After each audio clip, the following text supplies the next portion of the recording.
Good evening, everybody. Welcome back to the Saints Network podcast for our last pre-season, off-season special. I guess off-season special. We've done a bunch of specials so far. Some of them weren't related directly to the upcoming or previous season. This one, however, will be relevant and perhaps some other teams. We'll talk about transfers in and out. We're going to talk about the squad at the moment. In place so far with one more to go on Saturday. One more to go, yeah. Before we then, in 2 weeks' time, have our first game of the championship season at Wrexham.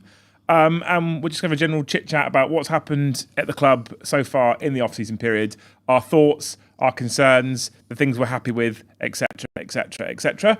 So thank you for joining us. If you haven't already, please make sure you smash all those magical YouTube buttons for us. Hit the like button if you enjoy it. Smash subscribe if you haven't already, and hit that bell notification icon if you want to be notified whenever we go live or drop a new video. If you're listening on podcast software like iTunes or Spotify, it really helps us out. If you head on over to YouTube, hit that subscribe button for us. We are still trying to march on to 1,000 subscribers.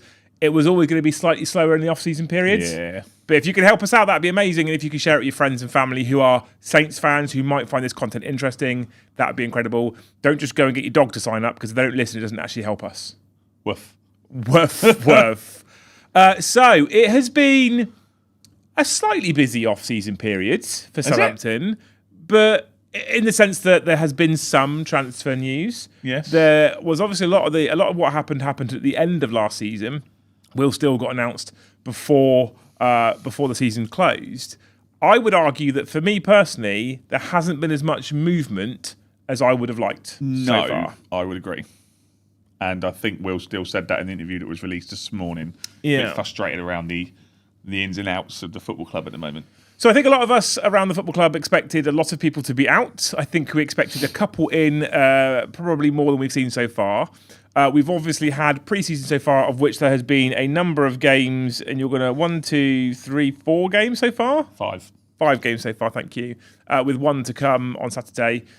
We've seen the new home kit, beautifully modelled by myself. We have, yes. We've seen the new away kit, which he adores. Oh, it's amazing. Yeah. Oh, it's so good. We have yet to see the third strip, but there's been hints and rumours. Hints and rumours around the black one that we had a few years back, yeah. Sponsors have changed. Some of the coaching staff has been fully announced, including, but not limited to, Adam Lallana. So there's been things that have been happening. Yes. There has been things that have been happening. We've also seen, in this off-season period so far, the away ticket prices announced for Ipswich. Have you got that in the show notes? Yeah. Did you put it in here at all? Yeah. Should we touch on that later, or do you want to touch on it now? I want to touch on it now, actually, because it's one of the things that's really irritated me. Now, I'm pretty sure the ticket price for the away fans is set by the home club. It is. And in the Premier League, it's capped at £30. So the Premier League, away ticket price is capped at £30. So wherever you go, £30. Yes. Ipswich, right? Ipswich. And I've been there. It's a slightly glorified shed. our first away game of the season, away at Ipswich at Portman Road. How much are they charging Ash for a ticket? £43. 43 quid for an away game at Ipswich I thought about going. And I know it's only £13 more than the ticket in the Premier League. That alone was like, no, shove it up your arse. Still £14 more than what we paid last year, because last year, even though they could have charged us 30, they only charged us 29. Yeah, I think it's farcical. Welcome to the Championship. Yeah. Honestly, I think it's unbelievable. That really irritated me, but hey.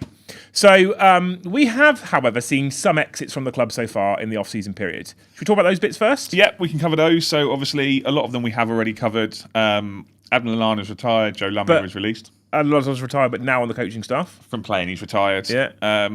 Lumley was released and has joined Bristol City. Yeah. Played one game and they brought in another goalkeeper. It's true though, isn't it? It is true, yeah. Obviously, Kyle Walker-Peters obviously is now recently signed for West Ham. He has, yeah, after really upsetting some people in Turkey. Well, yeah, you can understand it though. He's not chased the money. He's done the right thing for his family. So if I was in his shoes, yes, I would rather stay in this country and I would rather go and play at West Ham in the Premier League than I would go across to the Turkish league. I would. But if you give someone your word you're going to do something, I do understand why people are very upset that you then go back on that word. It doesn't paint you... Considering he left the club as a consummate professional, I think most Saints fans probably would have wished him the best as he went on his way. I think what he's done there is he's tarnished his name a little bit. If you give people your word and go back on it, You have tarnished He your might word have a little bit. tarnished his name in Turkey, but does he really care? No, he does. No, yeah, but you say that, but it might be that other clubs in the future are looking at him and going, Not really that is. To be fair, I've got a West Ham fan that's in our Discord. Riley, he said that Aaron Wan-Bissaka is obviously West Ham's right back. He's going to be there for Cup of Nations this year. He's got a guaranteed start time for at least 6 weeks, 7 weeks or so.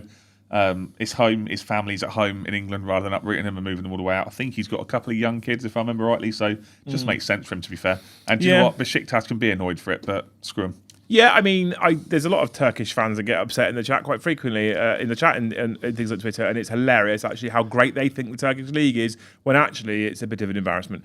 Talking about the Turkish league, big bad Paul. Paul Onuachu has gone to begin his Ballon d'Or winning at Trabzonspor. How has that gone for him? He done his ankle ligaments. I shouldn't laugh because the man's obviously hurt himself, and I like Paul as a bloke, as a person, right? You never met him. No, but you know what I mean. Like, he's not an evil dude. It wasn't about ego. You know, he tried. Yeah. He was terrible, but he tried. And I feel sorry for the fact that he's got to move to another club. And now he's injured himself straight away. You just have this image of him like trying to turn on his feet in training or something like Bambi and like just. But I do always chuckle a little bit when a player goes away and then I shouldn't laugh. I shouldn't, and I'm aware of that. It makes me chuckle when a player goes, "I'm going for bigger and better." I'm injured. Yeah, he'll be out for at least 3-4 months for that. Thing that has made Ivan Juric a Southampton Football Club legend. Suleiman has gone to Atalanta. We covered that in one of our videos, didn't we? So it's nearly 18 million that he. Yeah, okay. We don't know who. I did look. I will admit, I kind of forgot a bit. I'm not really bothered, to be fair. But yeah, he went on. Yeah. Good luck to him. I think he's into his last year of the contract or penultimate year of his contract. He needs to be playing football. He's not played properly in years, so hopefully he'll decent game time. So that's some out. Now, I think if I'm being honest, I've got them in the later on in the show notes, to be fair. Why is it all over the place? Why have you? Well, because we talk about rumours. Okay. Well, no, because right. Yeah. So all have expect to see the departure of either Jan Bednarak or Harwood Bellis. One of those two probably we expected would have gone by now. Harwood Bellis obviously wants to continue thinking about and fighting for his England career, and yes, with a couple of clubs, wasn't he? At least one specifically he was quite heavily linked with. Yanni B again, linked to Turkey. Yeah, transfer Shatter and Fernandez. I think for either, both have been on the training camp in Spain and playing in the games. The rumours. The people. Stop. We've got a lag problem. We have a lag problem. Yeah, and I don't know why. Is it still lagging, chat? Can you hear it fine, or is it just the video? Look, that's doing a thing. Yeah, but all the numbers are green. Right, you be pretty for a minute, okay? Hang on, chat. Do you want me to keep talking? I mean, you can if they can hear you fine. Chat, can you hear me?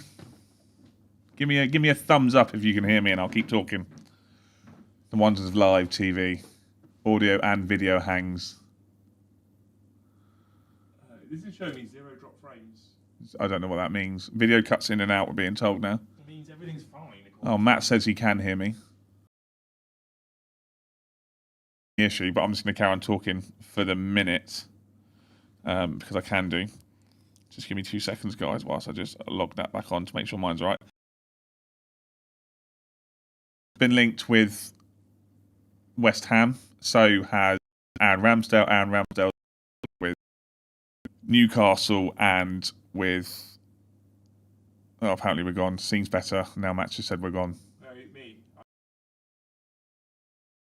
But yeah, Ramsdale's been linked with Sunderland, but it's interesting with Ramsdale because potentially Newcastle might come back in for him because James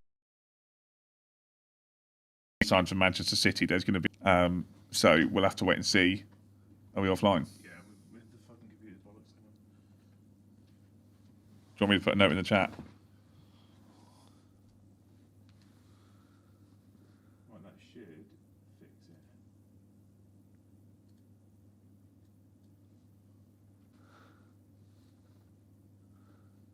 Right, that should fix it. Apparently we're not offline. We were briefly. Wow.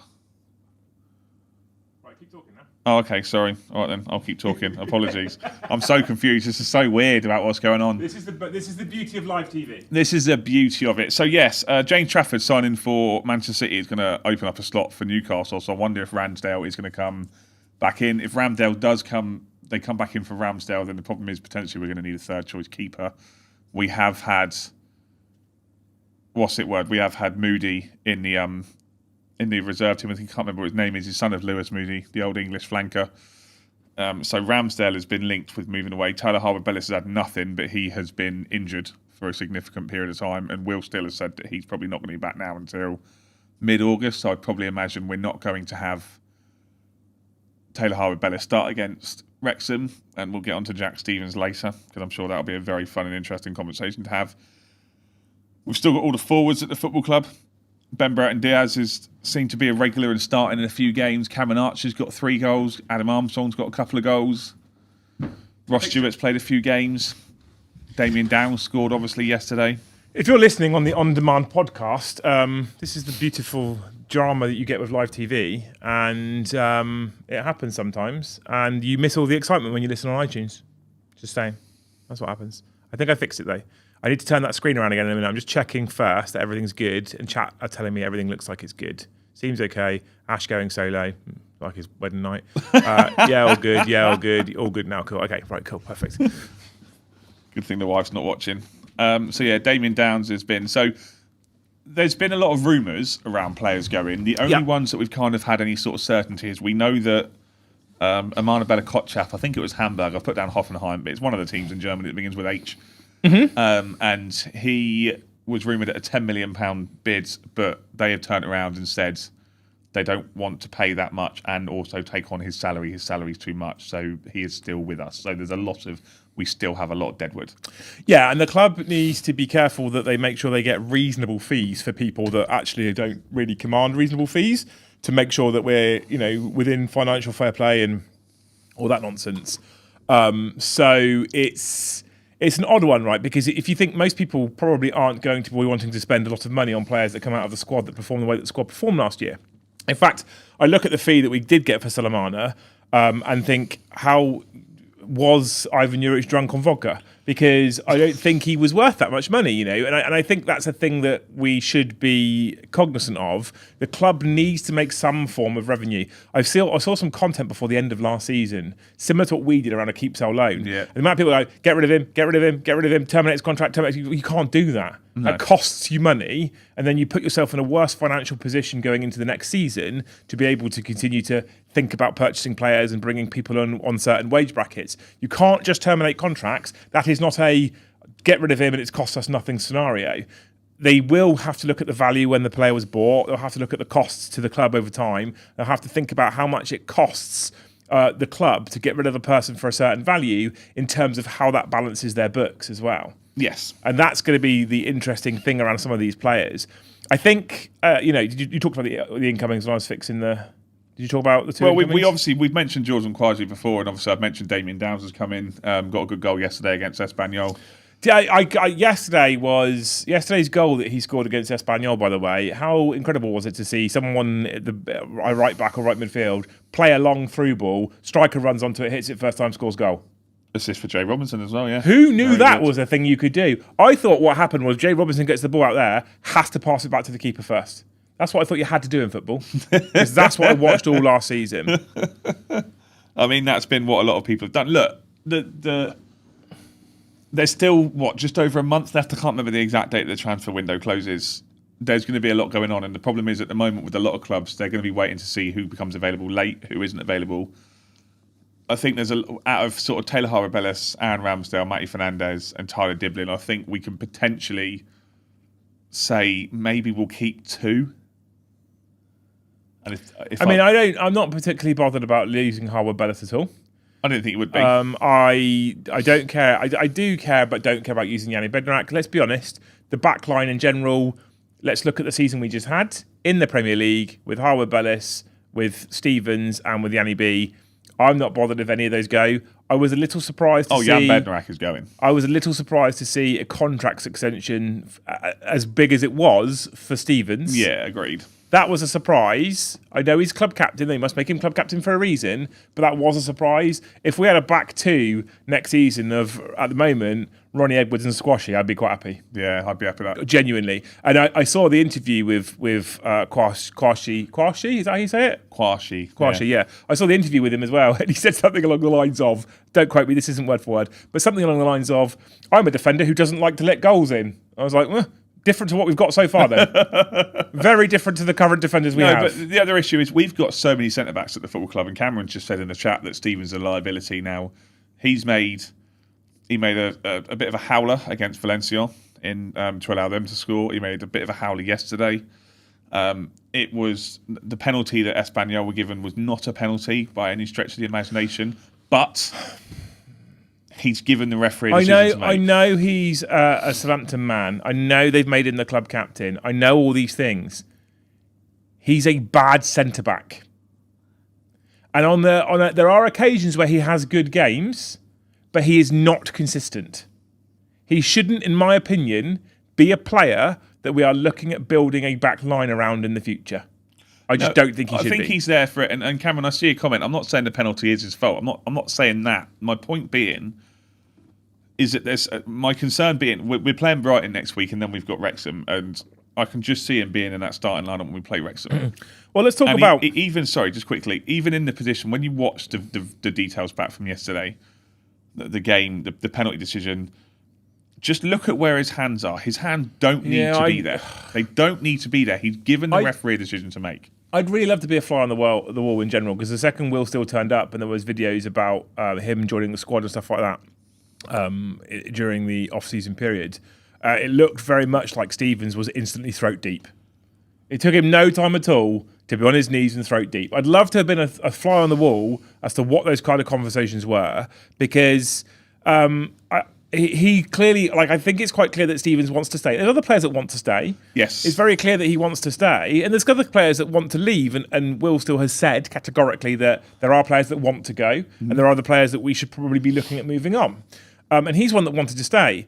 And I'd love to know what his contract says as well, because I would be slightly terrified if his extension was on a if you're fit, you play basis. That would make me very concerned. I wouldn't be surprised if he was on, potentially because he is club captain, or he was club captain anyway, wasn't he? He was probably on a little bit of higher wages and maybe split the wages over a 3-year period and maybe giving him sort of like a wind-down process, because he's going to be mid-30s by the time his contract runs out. So there is other people that have expressed interest to stay. I don't think you've covered this just yet, have you? I was half listening and half doing my tech support. I have not covered our Japanese rugby player. So Sugawara wants to stay. I think he could cook in the Championship. I think he could be all right. I think he could do, but I think James Beard had a very solid pre-season. True, absolutely. Ryan Manning has stated that he was liking the freedom that they have under him.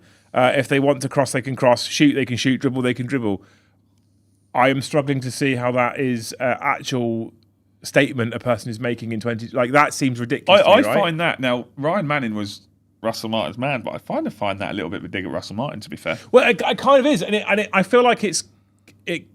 I think it shows us more than on the surface it shows us. Yeah.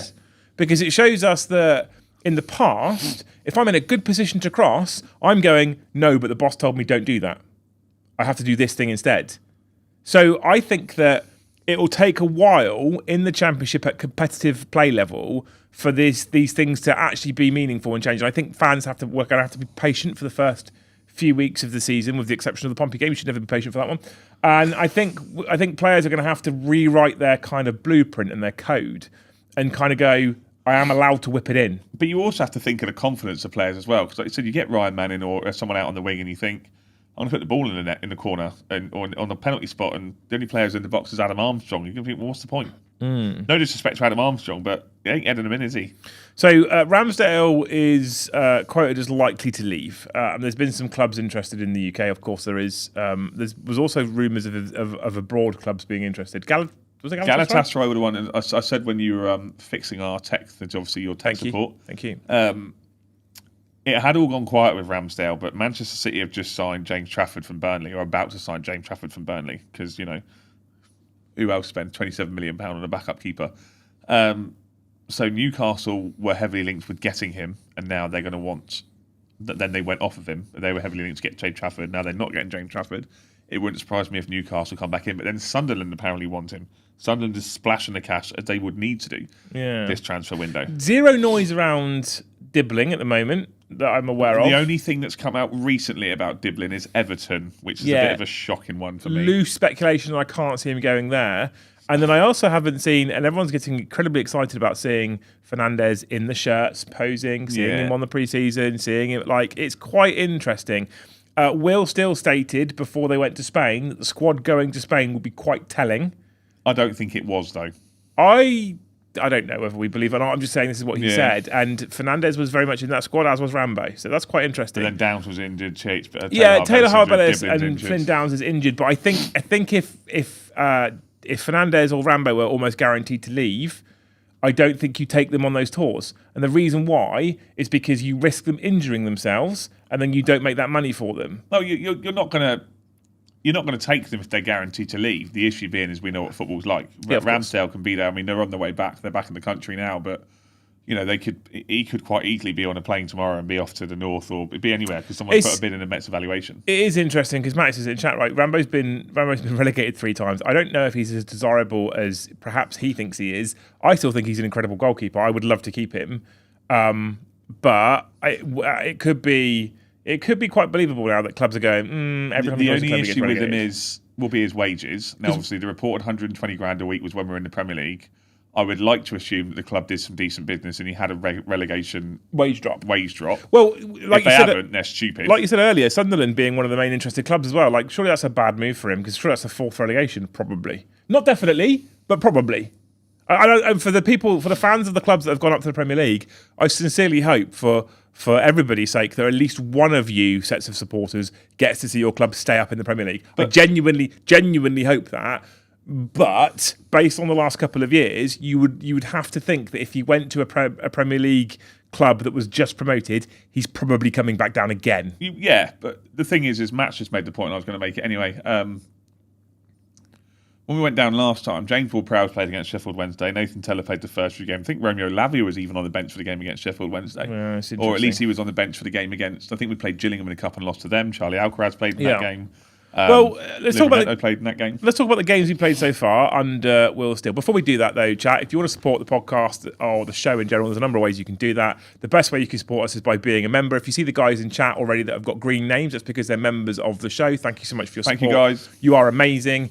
If you want to support us, like I said, the best way to do that is by becoming a member all by yourself and letting that recurring monthly payment come out every single month. That really, really helps us. We currently run this show to entertain you wonderful people. We'll talk about all things Southampton at a loss. So all the support is greatly appreciated. If you have a membership but you want to support further, you can either upgrade that to a higher tier or you can gift memberships to other people, give them a chance to have a peek behind the curtain and get themselves into the Discord server.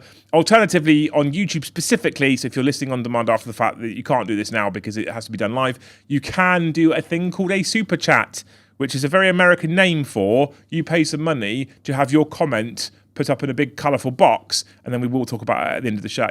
If you do become a member, this is the last month pretty much where you can become a member, and if you've had one for 2 previous months and you have 3 total months membership, you will be in with a chance of winning one of the home or away shirts at the end of August. I said I draw it. End of August. At the end of August, you get to choose home or away. You tell me the size, give me your address, and I will send you the T-shirt and lots of other explicit photos. Anyway. Of me.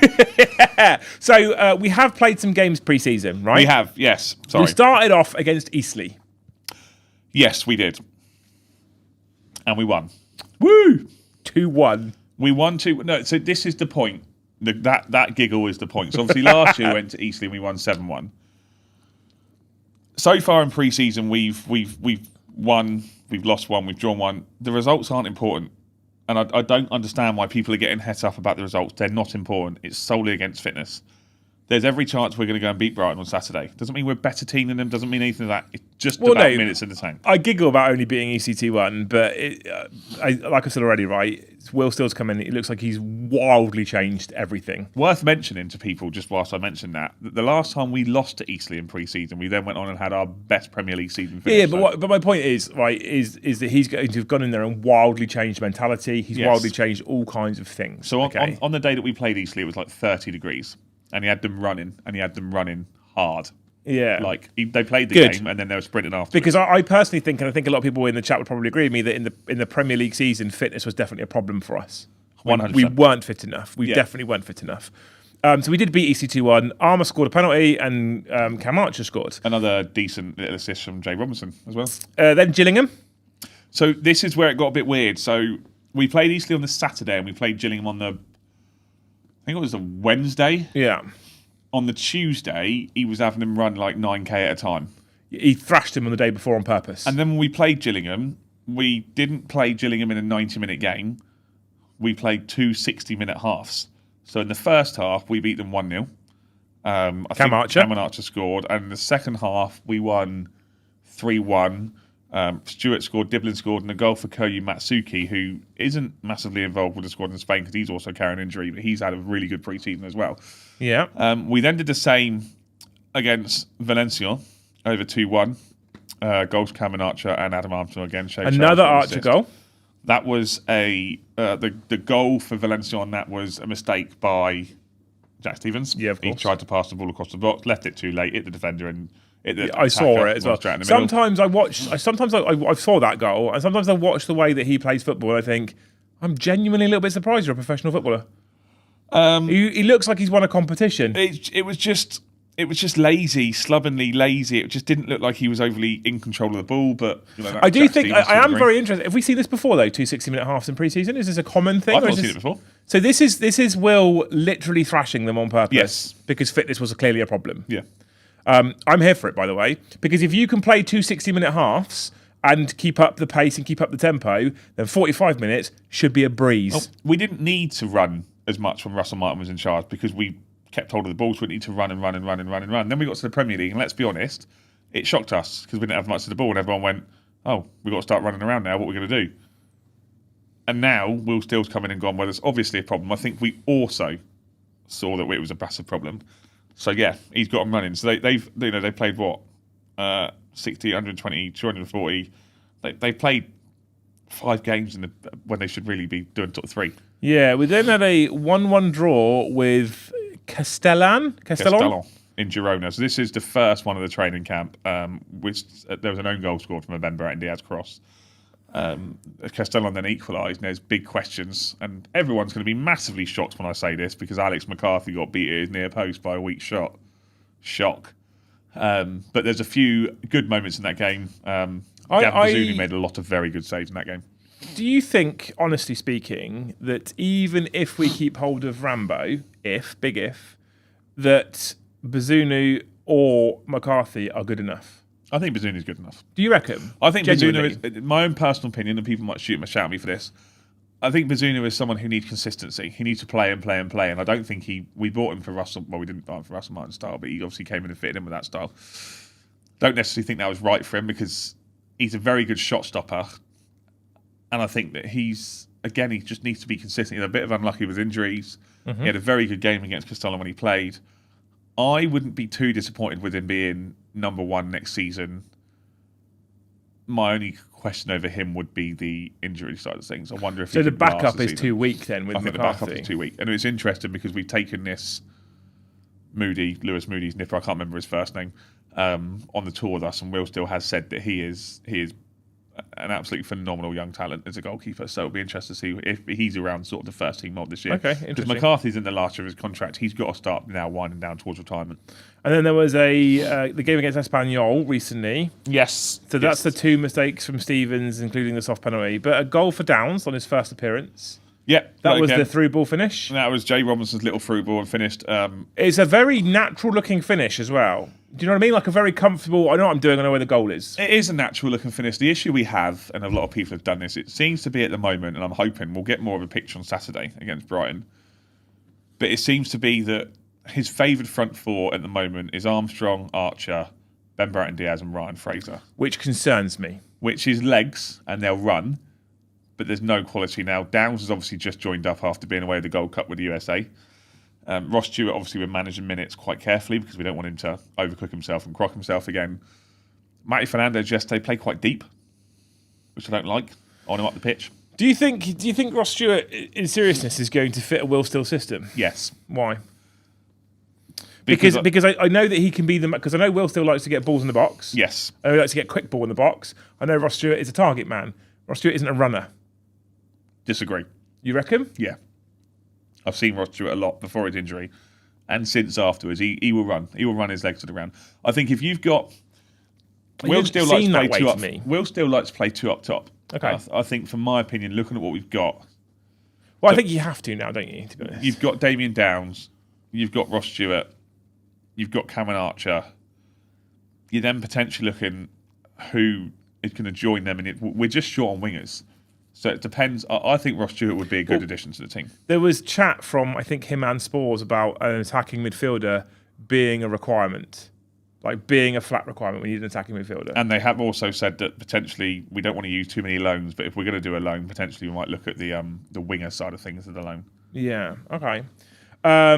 Will has said categorically as well, we're not getting too carried away. Don't get too carried away with the results. Funny enough, Pre-season's pre-season. You know, pre-season you can't really read a lot into pre-season. I am concerned about Ben Burrett and Diaz being around the squad a lot, but you know, maybe he'll come good. We love a redemption arc. I do love Adam Armstrong, but I think that for me personally, I'm a person who genuinely thanks Adam Armstrong for everything, but think it's time for him to move on now and go somewhere else. What's been interesting is the amount of use that Ryan Fraser has had this pre-season when he didn't really feature at all in the Premier League season. He did a bit, but not really. But it's interesting that he's done it because he hasn't featured, and yet he's playing a lot. And I wonder if it's because he's always, without sounding too off the base, he's a fit player. He's fit. Oh, he's he runs. Clearly, obviously you fit. know he's going to run and for the whole game. Run and run. Yeah. Against some teams in the Championship, that's what we're going to need. We're not going to need the quality. We're going to need the fitness. But then I've seen him in pre-season games. I've seen him seeing a lot of the ball as well. So yeah, you know, well, hey, not bad. Pre-season's okay, right? One loss, one draw, 3 victories. Can you read anything into that? No. Can we really read too much into his lineup? I think we can read a bit into his lineup, but perhaps not too much. It's interesting. Yesterday he started Ronnie Edwards at right back, and that was clearly just to get a minute. So it wasn't because Ronnie Edwards is going to play right back. Because he's been playing 4 at the back all. Yes. And yesterday was Ronnie Edwards, Jack Stevens, Squashy and Wellington. Yeah. Which is interesting that he's favouring Wellington at left back so far. Well, he's not, though, because Ryan Manning's been playing as well, and they've both been playing very well. Have they? Yeah. I thought Wellington had more minutes overall. I think, well, someone will have more minutes overall, but, you know. Well, maybe they're exactly the same. I doubt it. Anyway, that's our pre-season. I think at this point I expected to definitely see more exits. I'm not sure I expected to see more incoming, but I thought he would have probably wanted to get another creative midfielder or forward player in to get a couple of games in pre-season. We've not seen that yet.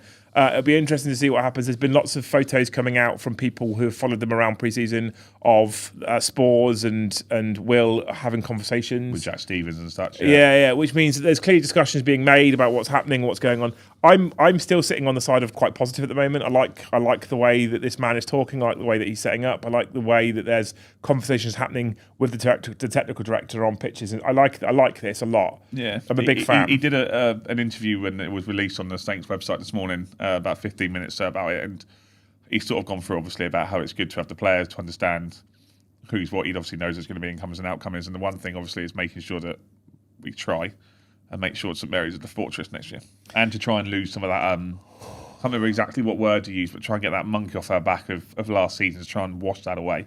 Yeah, I mean, if in the first 5 to 10 games, if he can string a run of results together, I think it'd be very quickly that monkey goes. People forget things quite fast, and in football, if we play the first 5 games of the season, for example, and won 4, right? Specifically, if one of those happened to be home at Portsmouth, people suddenly forget about last season. Of course they do. The players do.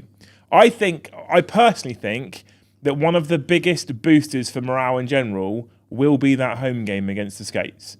And I think that if 4 games leading up to that, if we win a couple, lose 1, draw 1, or draw 2, win 1, lose 1, and then we get the Skates and we beat them, I think that lifts that monkey. I think we're off then. I think we're okay. It'll be more interesting, like I said, next week. So we start next weekend, the Premier League. No, we start the weekend after next.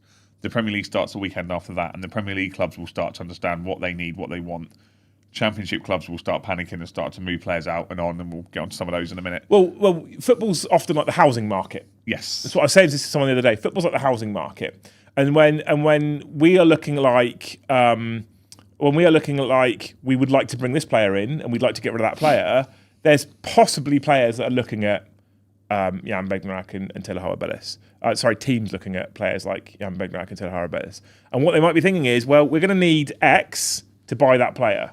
So to do that, we're going to have to get rid of this person. Yeah. And it's like being in a housing chain, right? So in the UK, if you guys are unaware, to buy a house, if I'm buying a house from Ash and he currently owns his house, he's going to have to go and find a house to buy before he can sell me his house, right? Mm-hmm. And then if I've got a house, well, I'm going to have to sell my house before I can buy his house. And it forms this chain, right? And I think often football's similar.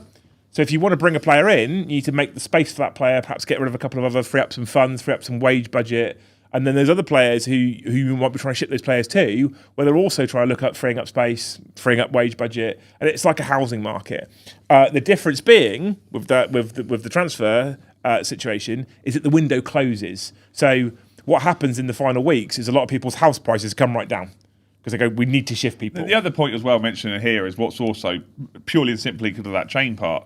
The Club World Cup's not long been finished, and although a lot of people weren't paying attention to it, you still had a lot of European clubs involved in the Club World Cup, and therefore teams like Chelsea and stuff who potentially may make players available, and that will obviously begin the chain, etc., etc.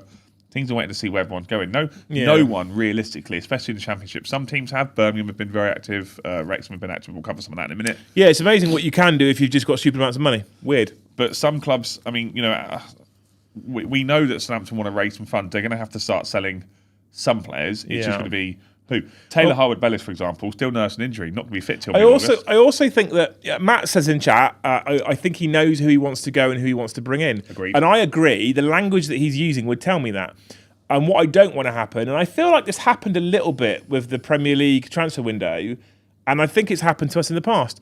I don't want to panic and just be bringing in people for the sake of bringing people in. No, agreed. Because what's the point? Then you end up with paying extra money. It's just dead weight. So, interesting. We've got an important part we're about to talk about, and then we'll jump into some other news from the Championship, including some of what Garsty's put in chat, so we'll get to that in just a second. But put you on the spot. Really put you on the spot. Where are Saints finishing? I was going to say something very rude then. Oh, God. Top 6. I want a number from you. I don't want top 6.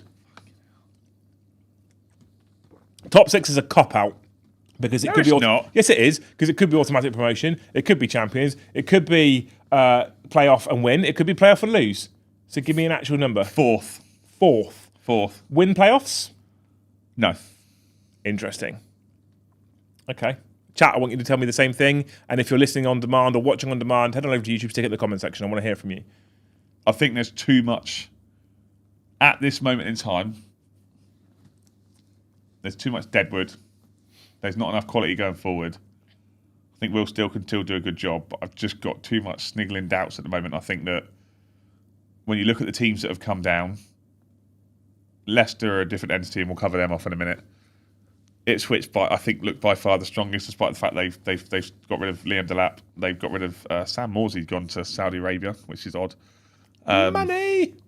Well, he's also Islamic, so it probably would help him moving out there. Fair. That hurts them, though. That does hurt them. It does hurt them. He's a good player. It does hurt them completely, but they've still got the same.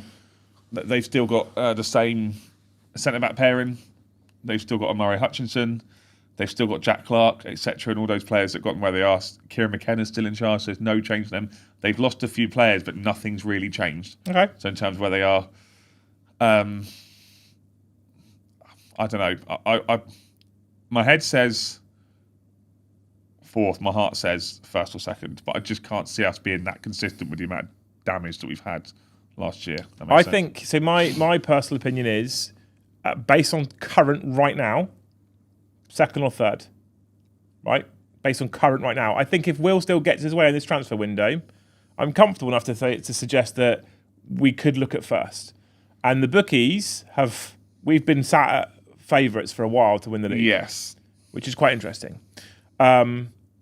I think Ipswich will be up there in the top 2. I wouldn't be surprised at this point to see a Saints Ipswich top 2. Genuinely. I can see Ipswich running away with it at the moment. You reckon? Yeah. Okay, I don't think they will. The Championship's been quite close the last few years, despite the fact that Burnley and Leeds both got 100 points. I can see. So Sheffield United haven't had much change, but I don't think they've got the manager in charge to take them up. Agree. There are teams who are down the bottom, like your Derbies, who have now suddenly they've got a good manager in charge, and they just spent £7 million on a strike. I think you might see teams like Derby and stuff flying. You've got the two teams that have been promoted who have spent a lot of money, so I think you're potentially looking at playoff potentially for some of them. You reckon can you honestly see Wrexham or Birmingham in the playoffs? I feel like Wrexham. My personal opinion is that Wrexham is about to be in for a shock. I think Wrexham are going to be in for a shock. Birmingham have not spent a lot of money in terms of cash transfers, but they've done some very shrewd business deals. Yeah, I would agree with you. I would suggest that Birmingham might do better than Wrexham, but I think Wrexham are in for a shock. I think the problem is there's, like I said, there are 24 teams in the Championship, and there are 20 of them at the moment who are going to sit there thinking, want to make a go for it this year. Yeah, well, you mentioned a couple of clubs there. Didn't even talk about Coventry and Frank Lampard. Yeah, who had a hell of a run at the end of last season. Yeah, and you've still got who's the other team that lost in the playoffs? Bristol City haven't really done much. They did buy Joe Lumley. They bought Joe Lumley. Well, only because their main keeper's got a bad injury, right? So yeah. Okay. You've then got all the other teams. You know, West Brom weren't near it last year. Watford weren't near it last year. All these players are going to have. These teams, sorry, not the players, are going to have opportunities to really go for it. And we know what the Championship's like. We get to Christmas and we'll go, well, this is going to be the top six. And then 2 or 3 teams will drop out, and 2 or 3 teams will finish. Middlesbrough, new manager in charge, really going to look for going for it this year. There's so many teams that you're looking at and going. Leicester, we haven't even mentioned Leicester. They might have a 9-point deduction. They might not. I was about to say, let's talk about some of the stuff from the Championship then, because it's quite interesting with going into the season. So Leicester do have potentially a 9-point deduction. Potentially a 9-point deduction. Potentially, but they've just I can't pronounce his name. They've just announced the guy that was at QPR, Marty Cifuentes. Cifuentes. That's it. Cifuentes. Yes, that's it. Yeah. So he was at QPR. He's put on gardening leave. So he's gone there. He's announced his backroom team. But obviously, they've had a very disrupted summer. Yeah, they've not had a great one, and they've still got this potential points deduction hanging over their head. Do you think, if they take the 9-point deduction that they're looking at being given, do you think they still have a potential to finish top 6? Yeah, I think they'll still be aiming for the playoffs. Even with a 9-point deduction? Yeah. Not just mid-table, probably? No, I think they'll be aiming for the playoffs. Okay, interesting. And I would be surprised if my issue with Leicester is they've lost that Vardy factor. They don't have someone to replace. Now we don't. He was such an important player for so many reasons. Yeah. He gets goals. Yeah. He was their captain. Yeah. He was loved by them. Yeah. And more importantly, for every other team playing against him, he was an arsehole. Yeah. I think that's that's definitely a bigger loss. But everything you've just mentioned, they need to replace all of that. But it's going to be almost impossible to do it with a single individual. Everything you've just mentioned, to a point, is everything we don't have. We don't have someone who's an arsehole. We do kind of. Talking about points, deductions, and managers, etc. Let's talk a little bit about Sheffield Wednesday. It's important. To start? This is the league that we're in now, right? And I know one of our supporters and the person who talks in Discord quite a lot, Nick, is a Sheffield Wednesday fan. Yep. This is a very embarrassing situation for what is a very historic club. Yes. Arguably quite a big club. They're in an absolute mess right now. So they've got a transfer embargo upon them. Yep. Can't buy anyone. For the next 3 transfer windows at the moment, I think, yeah. They've still failed to pay wages. Yep. So Josh Windass and someone else have had their contracts ripped up. Josh Windass has just signed for Wrexham. Yep, they've left because they're not getting paid, essentially. And Danny Roll, the man who was definitely getting a different job, definitely getting a different job, might end up back there, is probably getting dirty knees as he crawls his way back to Sheffield Wednesday. But this still hasn't been confirmed, and the season starts in less than 2 weeks. What a mess. Absolute mess. And I saw Gartsy put in something about Hull. Do you know what? I'm so far behind the times, I don't even know what's going on with Hull. You don't mean, neither do I. I'd have to have a look. I know their owner's a bit of a crackpot and they've had a few financial issues, but they put all their eggs in one basket a couple of years ago by trying to get promoted and failed anyway. So, oh my lord, the Sheffield Wednesday situation is an utter mess. I hope I wouldn't want Pompey fans to go through it. Honestly, it's horrible. What a mess that man is making of that club. And they're charging averagely £750 for a season ticket. I know. Yeah, I saw that. Yeah, what a way to try and make some money back. Fleece your fans. Fleece your fans. You're letting down week after week. Unbelievable. So Danny Ings has made a move to a Championship club. Middlesbrough, apparently. Not us. It's gone to I Middlesbrough. haven't seen it confirmed, but there's a lot of names going around in terms of, and this is again what you said earlier. Teams are now starting to get into full flow in pre-season. They're starting to go, I need this player, I need this player, I need this player. So you're going to start seeing that house chain moving along down the idea. So if we give an example, for example, then if we give an example of Isak, for example, he's looking at potentially leaving Newcastle and going to Liverpool. So Liverpool have just sold Luis Diaz to Bayern Munich. So then potentially to bring in Alexander Isak. So Newcastle are going to want a striker, and it's just going to affect everyone further down the chain. And they'll do that. So, do you think Newcastle might want Ben Bertrand Diaz? Could you imagine? Well, the interesting thing is they also released Callum Wilson at the back end of last season, who now is apparently about to sign for West Ham, I was told today. Okay. So they've got, if Isak goes, they have no striker at all. It's also interesting because they've got all the money in the world and they still can't tempt Alexander Isak potentially to stay. Well, apparently Alexander Isak has claimed that if he's going to stay, he wants a wage of £300,000 a week. Yeah, so we all make. Yeah, I'd like that too. Yeah. But then Arsenal have just spent. If I'm going to keep doing this podcast chat, I'd like £300,000 a week. Get super chatting. We have a £1.99 super chat. Arsenal just signed Victor Gyokeres from Sporting. Yeah. For 65 million. So there's so many. I mean, Arsenal did need a forward as well. Anyway, they needed a forward. We're going down. I don't care too much about the Premier League. The biggest thing that's important for the Premier League for us now is the fact that there is a possibility, obviously, that Premier League's going to pull certain players. So the Premier League could pull Ramsdale, Dibbling, Fernandes, Howard Bellis, maybe Howard Bellis. That's the one that I'm not 100% sold on. But those other three for certain that could be drawn to the Premier League by what is now definitely bigger clubs. Yeah. So I think it's interesting keeping an eye on that one. I think the Championship is genuinely shaping up to be a very exciting season and to be a very exciting campaign. I'm a lot more positive and comfortable genuinely at the moment around the club structure away from the playing staff than I was before. Because even when Russell Martin came in at the start of that other Championship season, the way in which that happened was a bit rubbish. And the way that it's happened this time, although what I will say is, I was originally like getting Will Still in right at the start, or before the end of the last season, genius move from Johannes Spors. And he has got still a full pre-season, but I also hope that means that we'd see more squad shaping going on. And we haven't. Well, the thing is we don't know what's going on behind closed doors in terms of squad shaping. The thing is, I would say with the Championship this year, and we've just talked about a lot of teams, I was going and doing the show notes and all that sort of stuff and getting ready today, and I was trying to work out, if I said to you now, who's your favourite three for relegation in the Championship? Couldn't tell you. And I genuinely couldn't tell you. I think everyone might turn around and go, I think the bookies have got the favourites as Oxford United to go down. They had a really good start to last year. Oxford maybe. Pompey could be around that area again. But Pompey need to be looking to kick on. I wouldn't be surprised if Wrexham were in the area, genuinely. I think they might have a shock. I think Hull might drop. I think Sheffield Wednesday Hull maybe, drop. yeah. Sheffield Wednesday could. They're going to definitely be in the wrong area, surely. You know, but if you said to me, pick three, I'd legitimately struggle. This is the problem. The three that are coming up from the Championship, because we haven't even mentioned Charlton yet, and as much as an arse as Nathan Jones was when he was here, he's still someone who can get results and pick points up in football games at this level. Then if you potentially say Oxford, and I say potentially because they still had a very good year last year, then you're thinking two of the big boys from the Championship are probably going to drop, at least. And even if you take Sheffield Wednesday and Hull down, they're still two big clubs to be dropping. Yeah, of course they are. Yeah, we've said it before. You know, I know Dad said it for a while. I'll say it again. I think the Championship is the most exciting league in the world. Just love the Football League, and I'm genuinely looking forward to it. Which brings me on to my next point. The next show you will see here in the studio on the Saints Network podcast will be post first game of the season. Football's back!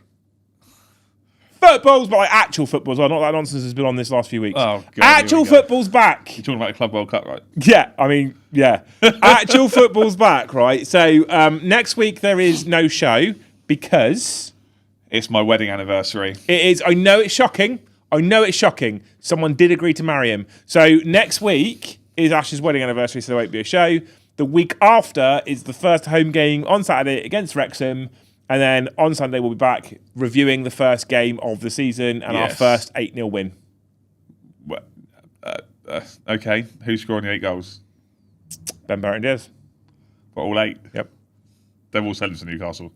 I can't wait for the Championship. I legitimately can't wait for it. I just can't wait for I'm football really to excited for the season. It helps that I get to go stand next to Matty again. Ian's back behind us again. It helps that you and our old man are now in front. It's going to be a great year for football. I'm really looking forward to it. And I'm really torn at the moment, right? So we spoke earlier about where do I think we'll finish.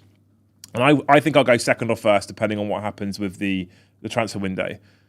I wouldn't be upset to not get promoted. How that would happen, I don't know, because I don't want to, for example, get to a playoff final and lose, because that would be gutting. But I wouldn't, if we finish next season and then we go, good run, very good run, lots of great results, lots of great memories, we're still in the Championship, and then we're going up again, perhaps the season after, we get another year in the Championship, I wouldn't be upset, Ash. Look, I wouldn't be upset. We had the discussion in the car and on the tube to way to Wembley when we went to the playoff final.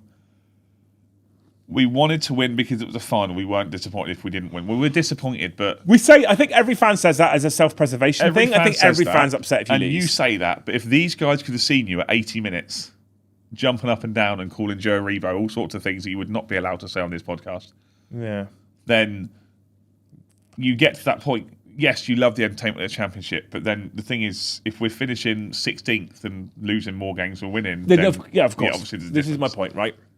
But with parachute payments, we arguably want to be going up the week after. So, because this is I've also seen I'm on studio mode there. So when I click end stream, it might not work properly. Right, so you might have to do like a little dance at the end to keep everyone entertained once I walk over there. I can do that. I will get ready for that. That's fine. But because it's the end of the show, but the next one is after a game, we're back to predictions. Chat, want to see them in chat. Some people have said that already. Predictions, Saints Wrexham at home, first game of the season. I think Wrexham will score first.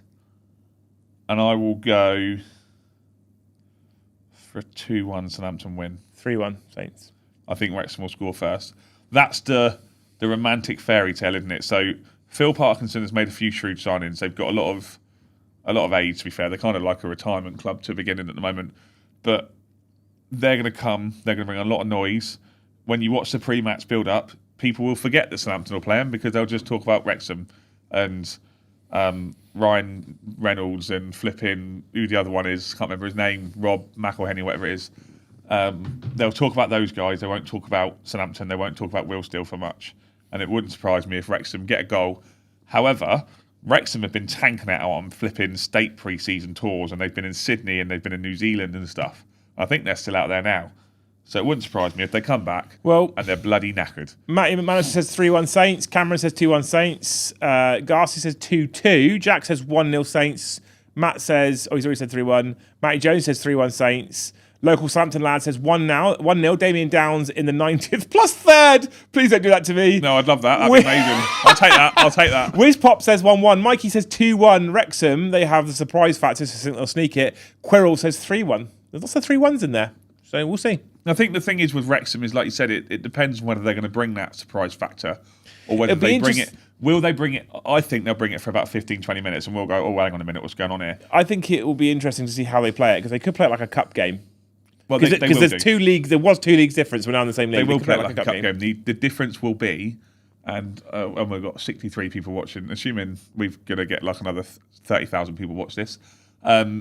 It will be depends on the atmosphere. So if we're 5 minutes in and someone misplaces a pass and the crowd get on their back, it's a new season, guys. It's a new season. That's going to be hard, though. I agree with you. I do agree with you. But I also sat through last season, and I would understand people having instant flashbacks and nightmares of what happened last season. So I'm with you 100%, but I could see how that could happen, and people go, "Oh, please, it's a whole new season." So we'll need the crowds. The northern wall. The important thing is, if we do get the 1-1 or the 2-2, it's just not to panic. Yeah. Now we have had, before we disappear, we have had a super chat from Lehman Russ for 199. He says England is the Euro champions again 2025. Don't say it because you sat here watching it. I didn't. You did. I won't say what you were doing as well, but you were watching. Well, that sounds. Congratulations to the England women's team for winning the championship. Sort of just. Well, they did win it. Not sort of just. They did win it. It was an emphatic Chloe Kelly penalty. I'm not going to get us into more trouble. I mean, you're the only one that ever gets us into trouble. But yes, well done to the Lionesses. Good win, second time in a row. So they have retained the European Championship trophy off to the World Cup in Brazil next time. Well done to Serena Wiegmann and players. Can we get on with the proper football now, please? I didn't say that this time. It wasn't me. Thank you so much for watching, you wonderful human beings. Like I said, the best way to support us, memberships. If you want to become a member of the channel, you can click that join button. If you're listening on demand, you can still click that join button on YouTube to support us. Some of the people have been signing up whilst we've not been live. That's amazing. Come and join us in the Discord server. Check out all the links in the video description below, including all the social medias, etc., etc. Because Ash you're relatively engaging on Twitter, right? I'm trying to be. I do sometimes get stuck with work and other bits, but I try to be. Yeah. Okay. Perfect. Well, there we go. Just not between generally the hours of 7 and 4. Yeah. Yeah. Anything after that's fine. So, if a football club could leave their everything until 5 o'clock in the evening, be mustard. That'd be great. Cheers, guys. Yeah. Think about him. They're for definitely Christ's watching. sake. Yeah, absolutely. Anyway, before we go, and this needs to be energetic, for God's sake. because I'm going to hit the end show button, and I don't actually know currently if it's going to work. But do I need to go straight into a dance if it doesn't work? How am I going to know if it doesn't work? What do you reckon, chat? Should he go straight? Should he say his thing and go straight into a? I'm not going to go straight into a dance. Not unless if it You doesn't said, work. should I? No. You can't offer that as an option, then take it away again. I'm only going to dance if it doesn't work. Okay. You all people are amazing. Ash, is there anything you'd like to say before we disappear? Up the Saints! That was all right. That was all right, wasn't it? It was okay. That was better. It was better. It'll get better as the season goes on. I wouldn't call it good. Better. Thank you so much for watching. We'll see you in the next one. I don't know if it worked. Hang on, I don't know if it worked. Big fist, little fist, cardboard box. dancing. Big Keep fist, little dancing. fist, cardboard box. I'm out of breath. Keep dancing.